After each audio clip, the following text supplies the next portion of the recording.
Siapa Hasan Basri? Wabu Pidi Jaya hajar kepala SPPG, Sida temukan nasi dingin, langsung emosi. Sosok wakil bupati atau Wabu Pidi Jaya, Aceh, Hasan Basri, kini jadi sorotan.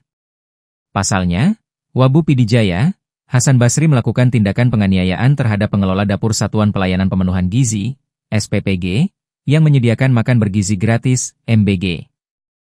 Tindakan itu terjadi di Gampong Sagoe, Kecamatan Teringgadeng, Kabupaten Pidi Jaya, Kamis, 30 Oktober 2025, sekitar pukul 8.05 waktu Indonesia Barat.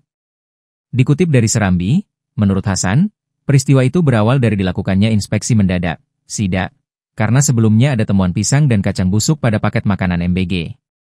Setelah ada temuan itu, Hasan mengecek dapur-dapur SPPB MBG Teringgadeng. Saat dicek, Hasan mengaku menemukan nasi untuk MBG itu telah keras dan dingin. Kekecewaannya bertambah karena sang kepala dapur PPG MBG Teringgadeng tidak berada di tempat. Namun, saat hendak pulang, ia baru bertemu dengan kepala dapur SPPB MBG Teringgadeng. Sehingga terjadilah seperti yang tergambar di video tersebut.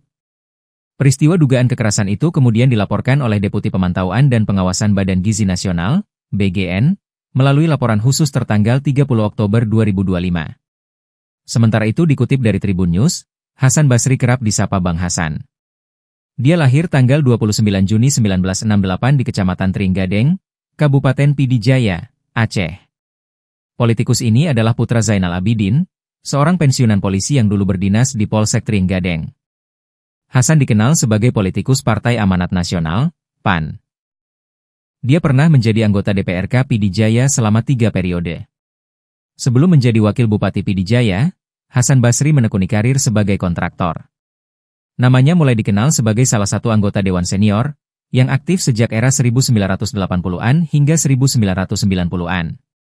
Pada pemilihan Bupati Pidi Jaya 2024, Hasan mencalonkan diri sebagai wakil Bupati Pidi Jaya untuk mendampingi politikus Partai Adil Sejahtera Aceh, Sibral Malasyi.